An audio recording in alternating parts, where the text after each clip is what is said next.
வணக்கம், நான் சோலையாரம் பேசுகிறேன். நேற்று இன்ஸ்டாவில் ஒரு கவிதை படித்தேன். ரொம்ப ரொம்ப ஆழமான ஒரு கவிதை, அம்மாவை பற்றி ஒரு கவிதை. அந்த கவிதை எனக்கு ரொம்ப பிடிச்சிருந்தது. சரி, அந்த கவிதையை உங்களோட பகிர்ந்துக்கணும் அப்படிங்கிறதுக்காக தான் அந்த வீடியோ. கவிதை என்னென்னா, உடைந்த தக்காளிகள் மலிவான விலையில் கிடைக்கும் என சந்தை முடியும் வரை காத்திருப்பாளாம் அம்மா.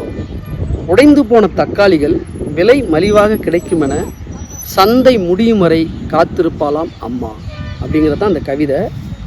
ஒரு அம்மா வறுமையை எந்த அளவுக்கு எதிர்கொள்கிறாங்கன்ற ஒரு வழியை இந்த கவிதையில் ரொம்ப அழகாக வெளிப்படுத்தியிருக்கார் அந்த கவிஞர்.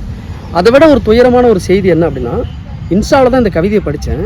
ஆனால் இந்த கவிதைக்கு கீழே இந்த கவிதையை எழுதின அந்த கவிஞரோட பேர் இல்லாமல் இருந்தது. எனக்கு அதை பார்த்தவொடனே இன்னும் கொஞ்சம் மனசு கஷ்டமாயிடுச்சு. ஏன்னா எப்பவுமே அம்மா சென்டிமெண்ட் தான். நம்ம அம்மாவை பற்றி ரொம்ப அழகான கவிதை எழுதியிருக்காரு, ரொம்ப வலியான ஒரு கவிதை எழுதியிருக்காரு. ஆனால் அந்த கவிஞர் யாருங்கிறது தெரியலையே அப்படிங்கிற ஒரு வருத்தம் இருந்தாலும், இந்த நேரத்தில் அம்மாவை பற்றி வலிமையான ஒரு கவிதை எழுதின அந்த கவிஞருக்கு நம்மளுடைய வாழ்த்துக்கள், பாராட்டுக்கள். நன்றி.